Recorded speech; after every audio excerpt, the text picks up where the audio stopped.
People say kettlebells are the jack of all trades, master of none. But what if that's the secret to better results? They say there are better tools for strength, cardio, mobility, and they're not wrong. But here's the problem with that mindset and why it's holding most people back. See, fitness consists of many different attributes and skills. You've got strength, mobility, muscle, cardio, muscular endurance, balance, flexibility, power, and probably a few others that I'm forgetting. And look, if your goal is to go all in on one of those skills, then go for it. If you want pro powerlifter level strength, then yeah, you're gonna have to hit the barbells very hard and lift very heavy all the time. If you want the muscle of Mr. Olympia, then yeah, you'll have to chase hypertrophy and isolate body parts. If you want elite flexibility and mobility, then you should probably be hitting yoga classes all the time. You get the idea here. And yes, I would admit that the kettlebell is inferior when you have those specific goals. And if that's what you truly want to do, then I'm all for that. Go for it. But that's exactly where most people run into problems. Fully maxing out one attribute takes a lot of time and effort. Time and effort that gets taken away from other attributes.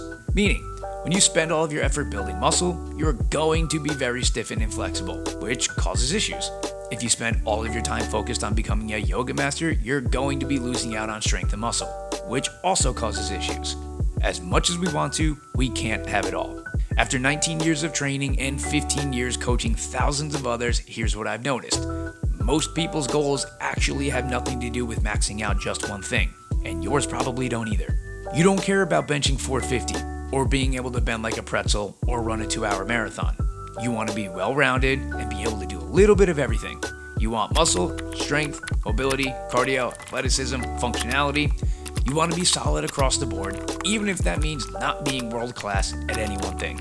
Because let's be real, you want to keep up with your kids, crush a hike on the weekend, throw around some heavy bells in the garage, and not tweak your back tying your shoes. You want to feel capable, strong, ready for anything, and still look good doing it. And that right there is what it means to be a jack of all trades. And for 95% of people, this is the better way to go about their fitness. This is what allows you to look good, feel good, and have a high quality of life without everything revolving around the gym. And this is where kettlebells come into play. When you use kettlebells the right way being the important part, so swings, cleans, presses, snatches, deadlifts, squats, lunges, windmills, Turkish get-ups, rows, Cossack squats, and complexes, you will build strength. You'll gain muscle, you'll improve your cardio, your mobility and flexibility will get better, you'll become more powerful, and so much more. And you will be able to do all of those things for the most part at the same time. See, this is what truly makes them the jack of all trades equipment, because you won't have to separate your lifting, cardio, and mobility work. Not to mention, you can do all of this with just a few of them in your living room, garage, basement, backyard, or anywhere really.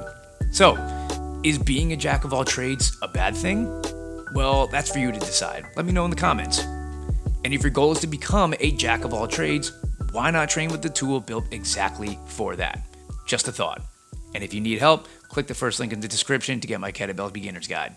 I'll see you next time.